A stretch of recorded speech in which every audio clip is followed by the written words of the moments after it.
आज हम बात कर रहे हैं ऊचिरेरिया बैनक्रॉफ्टी के बारे में, जो एक पैरासाइटिक वर्म है या फिर पैरासाइटिक नीमाटोड है। इसकी वजह से ह्यूमन बॉडी में लिम्फैटिक फिलारियासिस डिजीज़ या फिर एलिफेंटियासिस डिजीज़ होता है। और इस डिज़ीज़ की वजह से जो मेन सिम्टम्स होते हैं वो हैं कि ऑर्गन्स जैसे कि लेग्स या फिर बाकी सारे ऑर्गन्स स्वलन हो जाते हैं, यानी कि फूल जाते हैं। जैसे कि ये एक नॉर्मल ह्यूमन बॉडी है, इसके अंदर अगर हम लेग्स के सिम्टम्स को दिखाएं तो लेग्स ऐसे स्वलन हो जाते हैं, जिसमें ऐसे हमें स्वलन सिम्टम्स दिखाई देते हैं एलिफेंटियासिस में, या फिर बाकी सारे ऑर्गन्स में भी ऐसा दिखाई दे सकता है। इन केस ऑफ फीमेल्स, यानी कि फीमेल की बॉडी में हमें मैमरी ग्लैंड का स्वलन दिखाई दे सकता है, या फिर मेल बॉडी में हमें टेस्टिस में स्वेलिंग दिखाई देता है, या फिर और भी बहुत सारे ऑर्गन्स में हमें स्वेलिंग दिखाई देता है इस डिज़ीज़ की वजह से। और ये डिज़ीज़ को जो कैरी करता है वो है एक मस्कीटो। ये मस्कीटो कोई भी टाइप का मस्कीटो हो सकता है, एडिस हो सकता है, क्यूलेक्स हो सकता है, या फिर एनोफिलिस मस्कीटो हो सकता है। ये मस्कीटो है इस डिज़ीज़ का कैरियर। इस मस्कीटो के अंदर अगर ये मस्कीटो इन्फेक्टेड होता है या फिर कैरी कर रहा है ऊचिरेरिया बैनक्रॉफ्टी का कोई लार्वा, तो फिर वो इस लार्वा को ह्यूमन बॉडी में ट्रांसफ़र कर सकता है, और इससे वो ह्यूमन इस ऊचिरेरिया बैनक्रॉफ्टी से इन्फेक्टेड हो सकता है। अब हम देख लेंगे ऊचिरेरिया बैनक्रॉफ्टी का लाइफ साइकिल, यानी कि कौन सा स्टेज इस मस्कीटो के ज़रिए हमारी बॉडी में आ रहा है और वो कैसे हमारी बॉडी के अंदर ट्रांसफॉर्म करके ये डिज़ीज़ कॉज कर रहा है। तो ये मस्कीटो जो कि इन्फेक्टेड है ऊचिरेरिया बैनक्रॉफ्टी के लार्वा से, ये मस्कीटो जब किसी इंसान को बाइट करता है तब ऊचिरेरिया बैनक्रॉफ्टी का लार्वा हमारे बॉडी में आता है, और जो लार्वा मस्कीटो से कैरी होकर आता है वो लार्वा है थर्ड स्टेज लार्वा, यानी कि L3 लार्वा।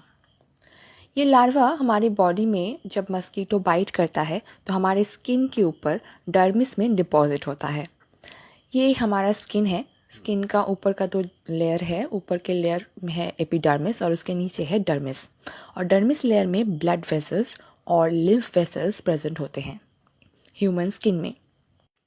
ये ग्रीन में है लिम्फ वेसल्स जो ब्लड वेसल के साथ आसपास में ही रहते हैं। जब एक मस्कीटो ब्लड सक करता है तब वो अपना माउथ पार्ट डर्मिस तक घुसा देता है ताकि वो ब्लड तक पहुंच सके। तो जब ये अपना माउथ पार्ट डर्मिस तक पहुंचाता है तब इसके माउथ पार्ट के ज़रिए, यानी कि माउथ पार्ट में रहने वाले L3 लार्वा ऊचिरेरिया बैनक्रॉफ्टी का डिपॉजिट हो जाता है हमारे स्किन के डर्मिस में। डिपॉजिट होने के बाद ये L3 लार्वा एक्टिवली मूव करता है और चला जाता है लिम्फ वेसल्स में। जो हमारे ब्लड वेसल के साथ साथ जो लिम्फ वेसल्स थे उस लिम्फ वेसल में चला जाता है ये ऊचिरेरिया बैनक्रॉफ्टी का L3 लार्वा, यानी कि इसका टारगेट है लिम्फ वेसल। तो अब ये L3 लार्वा चला जाता है लिम्फ वेसल के अंदर। अब लिम्फ वेसल के अंदर इसका दो मोल्टिंग होता है। पहला मोल्टिंग होता है थर्ड मोल्टिंग और दूसरा होता है फोर्थ मोल्टिंग। थर्ड और फोर्थ मोल्टिंग के बाद ये लार्वा बन जाता है एडल्ट वर्म, यानी कि एडल्ट ऊचिरेरिया बैनक्रॉफ्टी। ये एडल्ट वर्म हमें मिलते हैं लिम्फ वेसल में, ह्यूमन के लिम्फ वेसल में।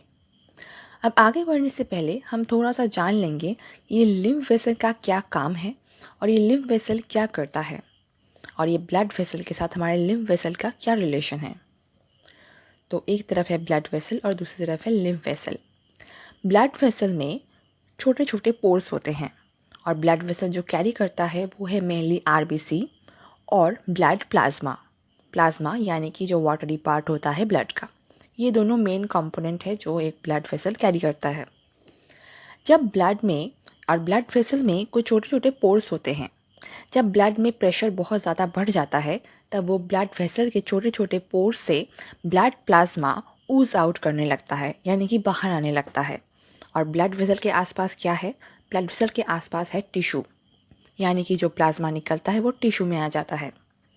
लेकिन अगर प्लाज्मा टिश्यू में ज़्यादा हो जाता है तो टिश्यू स्वलन हो जाता है, यानी कि फूल जाता है।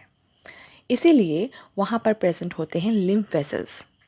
ये लिम्फ वेसल्स वो ब्लड वेसल से निकले हुए ब्लड प्लाज्मा को कलेक्ट कर लेता है, उसी को कहा जाता है लिम्फ। अब लिम्फ वेसल ब्लड प्लाज्मा यानी कि लिम्फ को कलेक्ट कर लेता है। कलेक्ट करके वो क्या करता है, उसे कैरी करता है फर्दर, और जहाँ पर ब्लड में कॉन्सेंट्रेशन ज़्यादा हो जाता है वहाँ पर जाकर वो लिम्फ को ब्लड के साथ यानी कि ब्लड वेसल में फिर से डाल देता है, ताकि ब्लड का जो कॉन्सेंट्रेशन है वो मेंटेन रहे। ऐसे ही यही है लिम्फ वेसल का काम। तो लिम्फ वेसल फिर से लिम्फ को ब्लड वेसल में कनेक्ट करके डाल देता है। तो अब ये जो एडल्ट वर्म है ऊचरेरिया बैनक्रॉफ्टी का, ये प्रेजेंट है लिम्फ वेसल में, ह्यूमन के लिम्फ वेसल में, जो अल्टीमेटली किसी ब्लड वेसल के साथ कनेक्ट कर रहा है। ये adult worms mails and females दोनों में होते हैं, यानी कि डाइजेनिक होते हैं। ये दोनों मेटिंग कर सकते हैं। मेटिंग करके ये लार्वा फॉर्म करते हैं।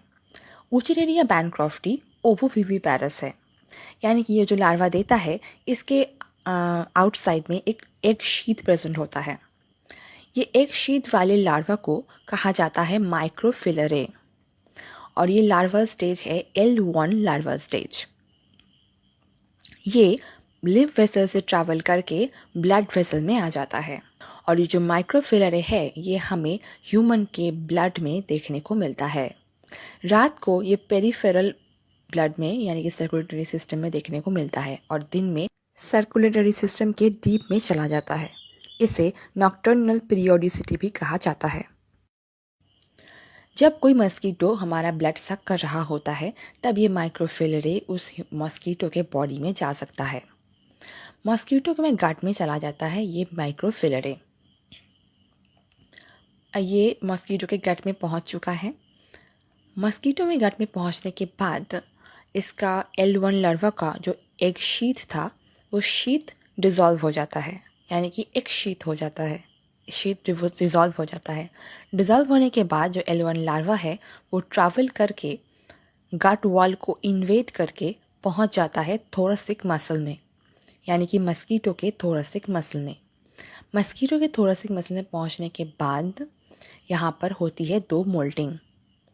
जो लार्वा पहुंचा है वो है L1 लार्वा।